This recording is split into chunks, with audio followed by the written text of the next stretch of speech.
Assalamualaikum warahmatullahi wabarakatuh. Jumpa lagi kita, Emma Berkisah. Semoga teman-teman gak bosan-bosan ya dengerin channelku. Jangan lupa subscribe, like, dan komen. Thank you. Sebelum ada sejarah yang tercatat, sebelum ada kerajaan yang bangkit dari runtuh, sebelum piramida dibangun atau filsafat ditulis, ada sebuah rencana, sebuah narasi agung yang terbentang melintasi ribuan tahun. Bukan sekadar kumpulan cerita sebelum tidur, tapi sebuah manual kepemimpinan, sebuah studi kasus tentang jatuh bangunnya peradaban. Ini adalah kisah tentang para utusan pilihan, para manajer krisis bagi umat manusia. Selama beberapa menit ke depan, dalam 6 bagian, kita akan menelusuri jejak mereka. Bukan hanya tentang mukjizat mereka yang luar biasa, tapi tentang strategi mereka, ketabahan psikologis mereka, dan relevansi perjuangan mereka dengan dunia kita hari ini. Perjalanan kita dimulai di titik nol. Di episode pertama ini, kita akan menyaksikan fondasi diletakkan dari manusia pertama, lahirnya peradaban ilmu, hingga konfrontasi pertama melawan penyakit paling mematikan bagi sebuah peradaban, kesombongan.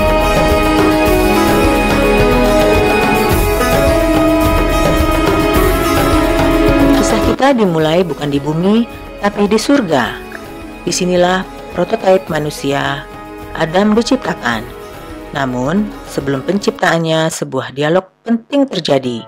Sebuah dialog yang mengungkapkan tujuan besar di balik eksistensi kita. Allah berfirman kepada para malaikat, "Aku hendak menjadikan seorang khalifah di muka bumi." Mereka berkata, "Mengapa engkau hendak menjadikan khalifah di bumi itu orang yang akan membuat kerusakan padanya dan menumpahkan darah? Padahal kami senantiasa bertasbih dengan memuji Engkau dan mensucikan Engkau." Tuhan berfirman, "Sesungguhnya Aku mengetahui apa yang tidak kamu ketahui." Quran Surat Al-Baqarah ayat 30. Khalifah, pemimpin, manajer. Tugas itu sudah ditetapkan, bahkan sebelum Adam membuka matanya. Dan untuk menjadi seorang manajer, ia butuh alat terpenting, ilmu. Ini adalah bagian yang jarang kita bahas. Adam bukan hanya manusia pertama, ia adalah ilmuwan pertama. Allah tidak hanya memberinya ruh, tapi juga memberinya software pengetahuan yang fundamental. Quran Surat Al-Baqarah ayat 31. Dan dia mengajarkan kepada Adam nama-nama benda-benda seluruhnya. Namun, setiap pemimpin harus diuji. Krisis pertama Adam bukanlah melawan musuh dari luar, tapi dari dalam dirinya sendiri. Krisis kepatuhan. Setelah tergelincir oleh tipu daya iblis, Adam mengalami emosi manusiawi pertama yang kompleks, penyesalan. Tapi ia tidak dibiarkan tenggelam dalam kesalahannya. Allah Sang Maha Pengasih mengajarkannya cara untuk bangkit.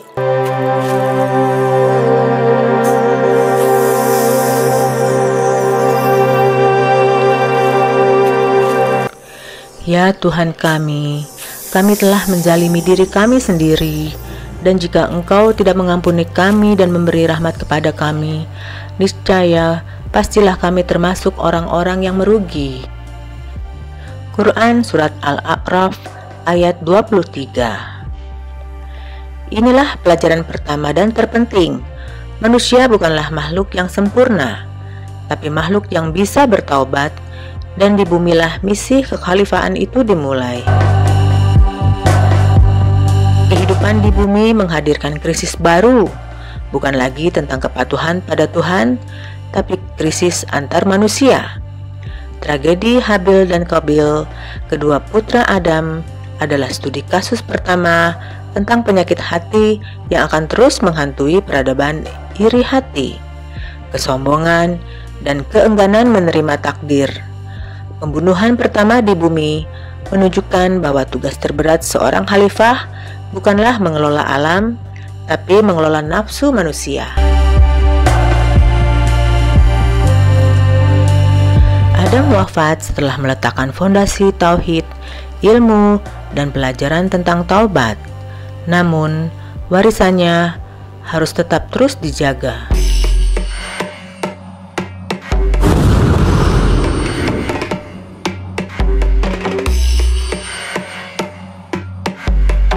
Setelah wafatnya Adam, kepemimpinan spiritual diwariskan kepada putranya yang soleh, Syeds. Namanya mungkin tidak disebutkan dalam Al-Quran.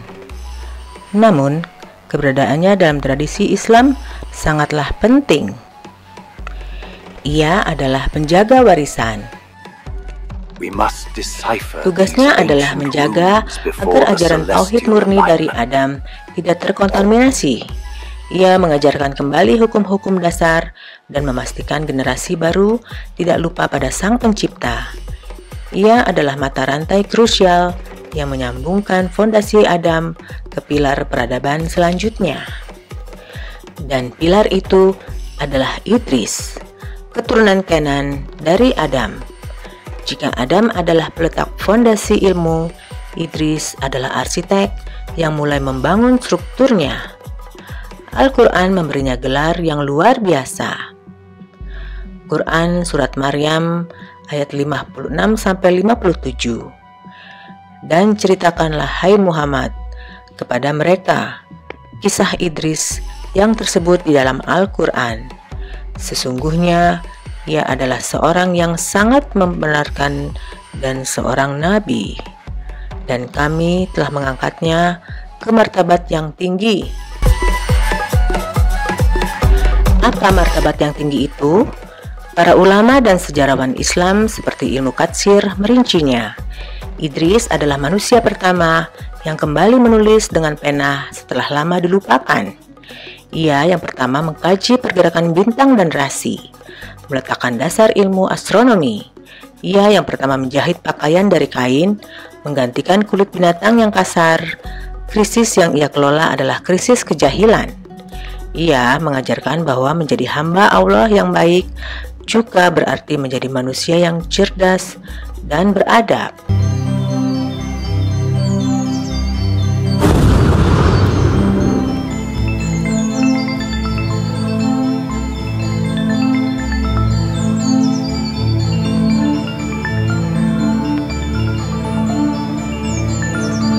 Namun, seiring berjalannya waktu dan bergantinya generasi, penyakit paling berbahaya perlahan kembali menginfeksi umat manusia. Iblis yang gagal pada Adam kini menemukan strategi baru.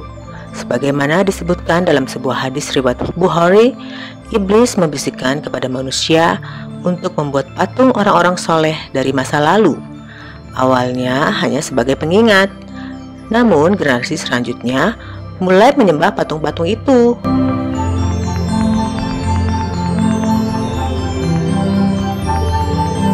Wat, Suwa, Yakut, Ya'ud, dan Nasr. Itulah nama-nama berhala pertama. Itulah awal mula kesyirikan. Untuk menghadapi krisis akidah ini, diutuslah seorang Rasul Ulul Azmi pertama, seorang manajer krisis dengan tingkat kesabaran yang melampaui batas manusia. Namanya Nuh. Al-Quran mendedikasikan satu surat penuh untuk menceritakan keluh kesah dan strateginya. Ia tidak berdakwah setahun 2 tahun. Ia berdakwah selama 950 tahun. Ia mencoba dengan segala cara. Quran Surat Nuh ayat 5-6 dan ayat 8-9. Nuh berkata, "Ya Tuhanku, sesungguhnya aku telah menyeru kaumku malam dan siang. Maka seruanku itu hanyalah menambah mereka lari dari kebenaran. Kemudian sesungguhnya aku telah menyeru mereka kepada iman dengan cara terang-terangan.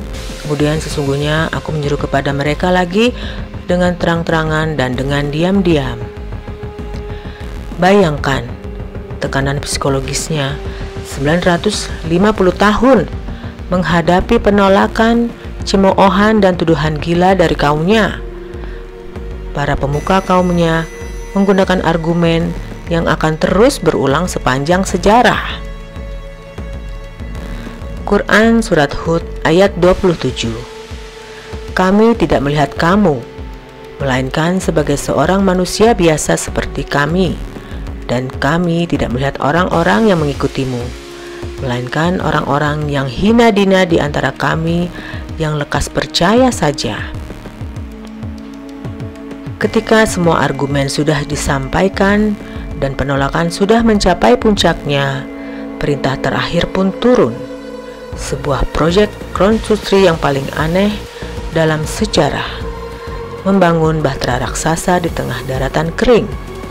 Ini puncak ujian keimanan bagi Nuh dan pengikutnya yang sedikit.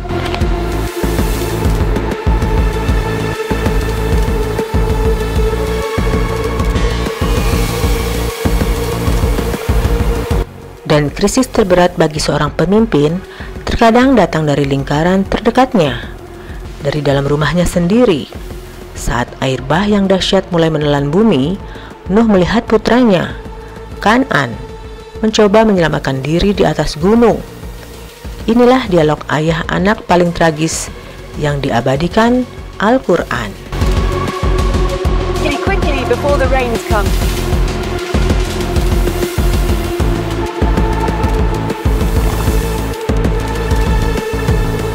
Quran Surat Hud ayat 42 sampai 43. Wahai anakku, naiklah ke kapal bersama kami dan janganlah engkau bersama orang-orang kafir.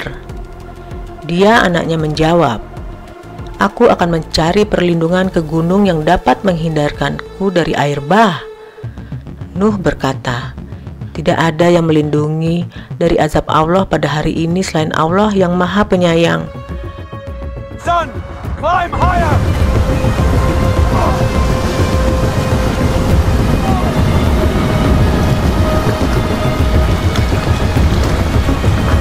Dan gelombang menjadi penghalang antara keduanya.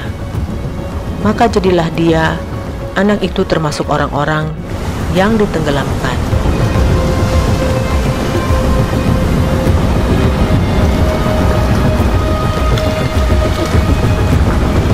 Setelah air surut dan bahtera mendarat di Gunung Judi, Nuh dan segelintir orang beriman memulai kembali peradaban.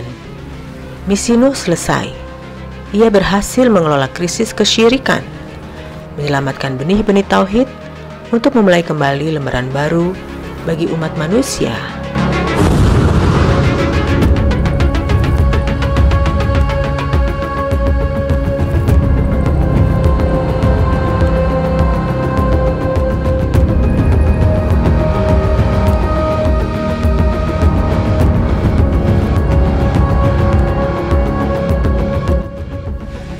Dari keturunan Nuh yang selamat, lahirlah sebuah peradaban yang luar biasa maju di masanya, kaum Ad. Mereka adalah bangsa pasca banjir pertama yang mencapai puncak kekuatan fisik dan kemegahan arsitektur.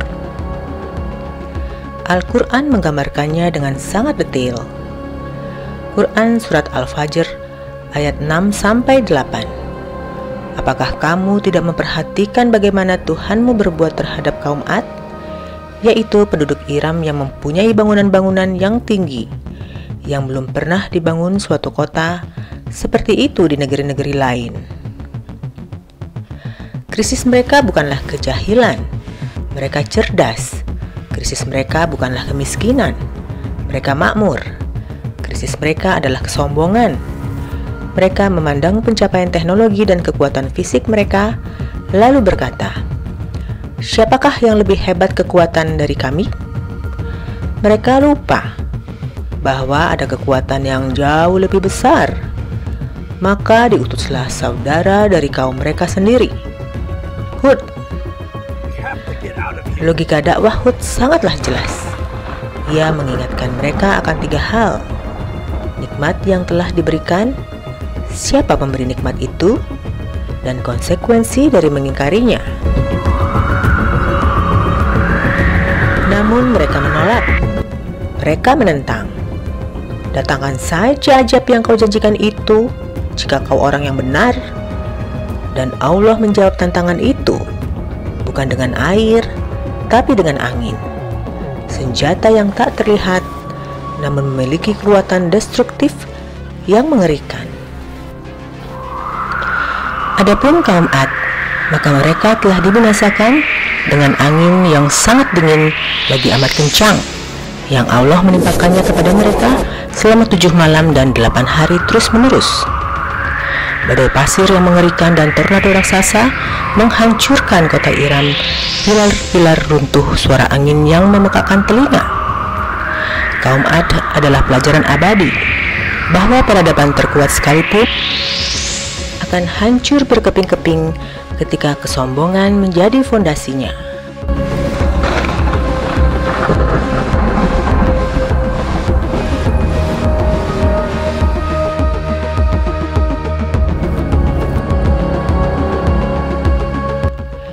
Warisan kesombongan arsitektur berlanjut ke peradaban berikutnya, kaum Samud yang mendiami wilayah Al-Hijr. Jika kaum Ad membangun ke atas, kaum Samud membangun ke dalam. Mereka adalah para pemahat gunung ulung. Allah berfirman tentang keahlian mereka. Quran Surat Al-A'raf ayat 74. Dan kamu pahat sebagian dari gunung-gunung untuk dijadikan rumah-rumah dengan rajin. Sama seperti pendahulunya, kemewahan dan keamanan palsu dari rumah-rumah batu mereka membuat mereka sombong dan menyembah berhala. Diutuslah kepada mereka Nabi Soleh. Setelah dakwahnya ditolak, mereka meminta sebuah mukjizat yang mustahil. Seekor unta betina keluar dari sebuah batu besar. Dengan izin Allah, mukjizat itu terjadi. Namun, mukjizat ini datang dengan sebuah ujian. Ini adalah bagian yang jarang dibahas. Ujian ini bukanlah ujian keimanan semata, tapi ujian keadilan sosial dan empati. Quran Surat Asy-Syura ayat 155. Saleh menjawab, ini seekor unta betina yang mempunyai giliran untuk mendapatkan air, dan kamu mempunyai giliran pula untuk mendapatkan air di hari tertentu. Unta ini menjadi tes bagi mereka. Mampukah mereka, kaum yang kaya, yang berkuasa, berbagi sumber daya paling vital, air, dengan seekor makhluk Allah? Ternyata tidak. Rasa serakah dan arogansi mereka lebih besar. Di balik layar, sebuah konspirasi jahat direncanakan. Al-Quran mengungkap adanya 9 orang pembuat kerusakan yang menjadi dalang kejahatan ini. Mereka membunuh unta itu sebagai simbol pembangkangan total. Soleh memberi mereka ultimatum. Bersenang-senanglah kamu di rumahmu selama 3 hari. Setelah 3 hari, azab itu datang. Bukan angin, bukan air, tapi suara yang mengguntur dari langit yang memecahkan jantung mereka di dalam rumah-rumah batu mereka yang kokoh. Langit menjadi gelap, kemudian kilatan cahaya dahsyat diikuti suara yang menggelegar. Orang-orang di dalam rumah batu mereka jatuh tak bernyawa. Rumah-rumah yang mereka pahat dengan susah payah untuk melindungi mereka sama sekali tak berdaya. Sebuah pelajaran bahwa tidak ada benteng yang bisa melindungi dari ketetapan Allah.